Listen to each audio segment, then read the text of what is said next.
Welcome back ناظرین، ایران امریکہ جنگ پر بات کر رہے ہیں. ہمیں جوائن کیا ہے ایئر وائس مارشل ساجد حبیب صاحب نے، دفاعی تجزیہ کار ہیں. ہمارے ساتھ موجود ہیں ڈاکٹر قندیل عباس صاحب، ماہر بین الاقوامی امور ہیں. آپ دونوں معزز مہمان گرامی کا شکریہ. Starting from you air vice marshal صاحب،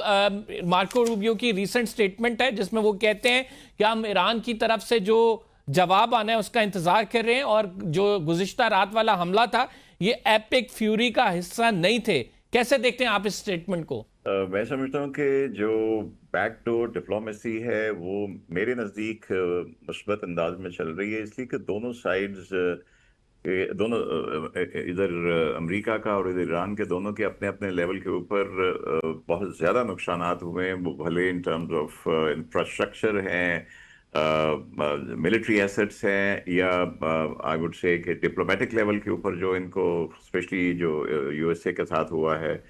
انٹرنیشنل ریلیشن کے اوپر جو ان کو ڈیمیج ہوا اس کی وجہ سے دونوں میرے نزدیک سیریسلی موو کر رہے ہیں. آپ دیکھیے کہ ہر حرکت کے بعد، ہر جھڑپ کے بعد، وہ لفظی جھڑپ ہو یا کوئی ملٹری جھڑپ ہو، جیسے کچھ دن پہلے بھی فائرنگ ہوئی، ابھی یہ لیٹسٹ بھی جو ہے انہوں نے 2 ایرانین پورٹس کے اوپر انہوں نے، امریکہ نے اس کو ٹارگٹ کیے ہیں اور انہوں نے اپنی بورڈز کے ساتھ رسپونڈ کیا تھا. اس کے ساتھ وہ جو ان کی لاسٹ اسٹیٹمنٹ وہ یہی ہوتی ہے کہ پازیٹیو امید ہے، we are going to study this. I think یہ سارا جو سلسلہ چل رہا ہے، یہ ڈیل انشاءاللہ ہونی ہے ان قریب. یہ اس سے پہلے ذرا جس کو کہتے ہیں نا کہ اپنی ریٹنگ اپ کرنے کے لیے ہے، جس میں ٹرمپ کا جو ایشو ہے وہ ہمیشہ سے اس کا ایگو کا مسئلہ رہا ہے، اور ایران کے لیے I think as a nation ایک پریسٹیج کا مسئلہ ہے کہ وہ بیان بازی میں بھی، بیانیے میں بھی، ریٹریس کہہ لیں اس میں بھی وہ بڑے اسٹرانگلی رسپونڈ کرتے ہیں، اور اس کے ساتھ ساتھ وہ ملیٹریلی بھی کرتے ہیں. جیسے اس بھی جب یہ دونوں ایرانین پورٹس کے اوپر اٹیک ہوا ہے تو انہوں نے پھر ان کے جو اس وقت سب سے اسٹرانگ الائے ہے یو ایس اے اور اسرائیل کا گلف کے اندر، امارات، اس کے اوپر پھر انہوں نے کچھ ڈرون اٹیکس کیے ہیں. بٹ آئی ہوپ کہ جو بیک ڈور ڈپلومیسی ہے یہ ان کے چین جانے سے پہلے ٹرمپ کے یہ کچھ نہ کچھ چیز فائنل کر دے گی. ڈاکٹر صاحب، آپ کیا دیکھتے ہیں جو جواب ایکسپیکٹ کر رہے ہیں یو ایس فرام ایرانینز،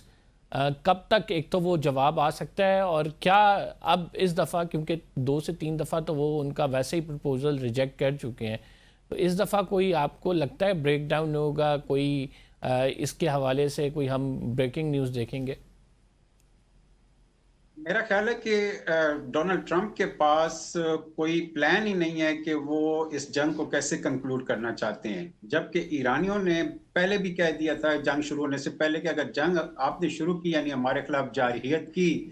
تو جارحیت کا آغاز تو آپ کریں گے لیکن کنکلوڈ ہماری مرضی سے ہوگا. تو ابھی ایرانی تو یہ ثابت کر کے دکھا رہے ہیں، اور انہوں نے اپنے باقاعدہ جو لسٹ ہے اپنے مطالبات کی وہ پاکستان کے ذریعے امریکہ کو بھیجی ہے. اور امریکہ میں آپ نے دیکھا کہ اسلام آباد میں جو ٹیبل ٹاکس ہوئی ہیں اس میں بھی کہا جا رہا تھا کہ 90% ایشوز کے اوپر ایگریمنٹ ہو گیا تھا، اور خود ڈونلڈ ٹرمپ بھی ابھی اس کے بعد بار بار کہہ چکے ہیں کہ ایران نے ہمارے 70 to 75% چیزیں مان لی ہیں. تو ایسی صورت میں اب اراغچی صاحب کا آج سٹیٹمنٹ ہے جو ایران کے فارن منسٹر ہیں کہ جب بھی مذاکرات نتیجہ خیز ثابت ہو رہے ہوتے ہیں تو ڈونلڈ ٹرمپ مزید وہ جنگی کاروائیاں کر کے ماحول کو خراب کر دیتے ہیں. تو یہ ماحول میرا خیال ہے جو انہوں نے ایپک فیوری شروع کیا تھا وہ کانگریس کو بائی پاس کر کے شروع کیا تھا، اور آخر میں انہوں نے کانگریس کو کہہ دیا کہ ہمارا وہ ایپک فیوری ختم ہو چکا ہے. یعنی 60 ڈیز سے پہلے جو صرف انہوں نے سیز فائر کی تھی اس کو جنگ ختم کرنے کے حوالے سے ایڈ کیا ہے. لیکن دوسری طرف فوراً انہوں نے پروجیکٹ فریڈم کے نام سے آبنائے ہرمز میں حملے شروع کر دیے، اور چند گھنٹوں بعد وہ بھی ختم کر دیا. اس میں نظر یہی آ رہا ہے کہ ڈونلڈ ٹرمپ شدید کنفیوژن کا شکار ہے، اور ان کی اس کنفیوژن نے امریکہ کا جو ایک پریسٹیج تھا ایک عالمی طاقت کی حیثیت سے اس کو بالکل تباہ و برباد کر دیا. اور دوسرا یہ کہ ریجن میں جتنی کنٹریز ہیں ان کی اکانومی تو تباہ ہوئی ہے لیکن ان کی انٹیگریشن میں بھی ایشوز آ رہے ہیں. ابھی جو خبریں آ رہی ہیں وہ یہ ہیں کہ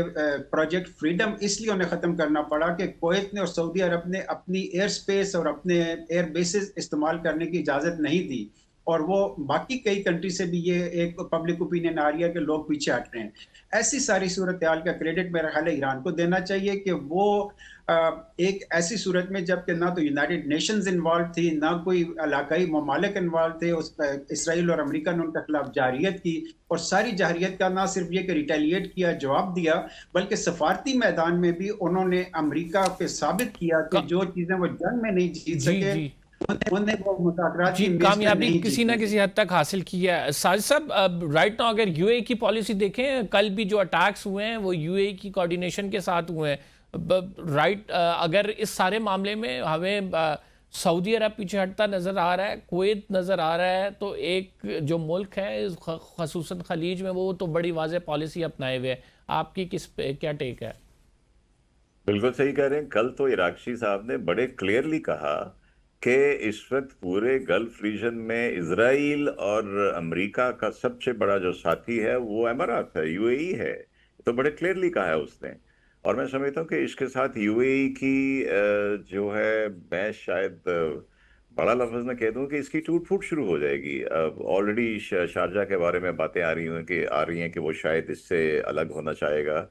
قطر دیکھ لیجئے، بالکل ہٹ گیا، جبکہ ہم جنگ سے پہلے سمجھتے تھے کہ قطر جہاں جس کے اوپر سب سے بڑا نیول بیس ہے، امریکہ کا سب سے زیادہ فورسز ہیں وہ، اور اسرائیل کے ساتھ تعلقات بھی ہیں، میڈیشن بھی کراتا رہا ہے وہ اس سارے پروسیس میں. لیکن آپ دیکھیے کہ قطر نے بڑے رائٹ موقع کے اوپر بڑا اس نے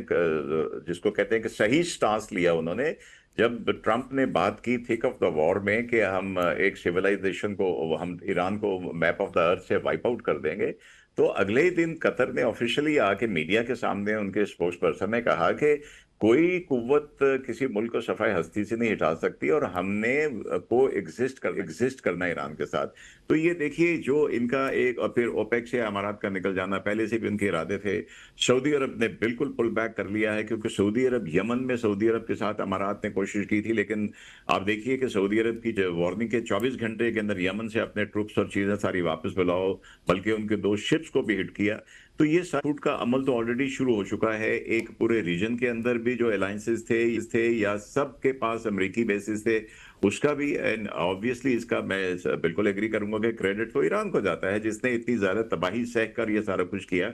تو امارات کا مستقبل مجھے کچھ اچھا نظر نہیں آ رہا، اور یہ ان کا یہ رویہ ان کے ساتھ میرے خیال میں تو ان کو کہیں نہ کہیں لے ڈوبے گا. اچھا کیا کہ ہم نے ان کے پیسے جو ہے واپس کر دیے، ہم کہیں اور سے لے لیں گے، ہمارا کیا مسئلہ ہے. قندیل صاحب، اگر دیکھیں وہ یو اے ای اور سعودیہ کی پراکسیز کی بات کریں، نہ صرف وہ آپ کو یمن میں نظر آتی ہیں بلکہ صومالی لینڈ، صومالیہ، نائجیریا، مختلف علاقوں میں نظر آتی ہیں. Do you think so it's the point کہ جہاں پہ معاملات ایسے آ گئے ہیں کہ دونوں نے ایک ایکسٹریم پوزیشن لے لی ہوئی ہے، اور وہ ایکسٹریم پوزیشنز اب جو پوسٹ وار سینیریو ہے اس میں پاور امبیلنس کے حوالے سے بڑا اس خطے میں جو پاور امبیلنس ہوگا اس چیز کی طرف جاتی دکھائی دے رہی ہیں؟ میں بالکل ایگری کروں گا آپ سے. دیکھیے بات یہ ہے کہ امارات نے ابھی جو ایک لائن آف ایکشن اڈاپٹ کی ہے، وہ بالکل میں ایگری کروں گا کہ انہوں نے ایسی لائن آف ایکشن اڈاپٹ کیا جو ان کو خود ڈس انٹیگریٹ کر دے گا یا تباہ و برباد کر دے گا. اس کی وجہ یہ ہے کہ جو ان کی مسلم امت تھی، اور سب سے پہلے انہوں نے مسلم امت سے ایک لحاظ سے منہ موڑ لیا ہے. انہوں نے دیکھیے آپ اوپیک سے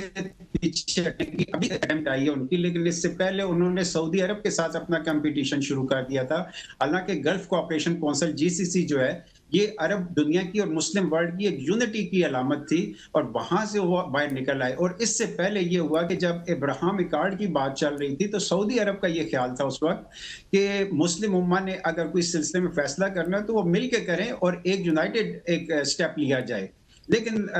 یو اے ای نے، بحرین نے، اور چند اور 2-3 اور ملک ہیں، انہوں نے صرف یونیلیٹرلی سمجھے ڈیسائیڈ کر لیا اور اسرائیل کے ساتھ کھڑے ہو گئے. اور ابھی آگے وہ GCC سے بھی باہر نکل گئے ہیں، پاکستان کے ساتھ تعلقات بگاڑے ہیں، کیونکہ ہمیں نظر آتا ہے کہ دبئی کے لیے وہ گوادر کو اپنا کمپیٹیٹر سمجھتے ہیں، اور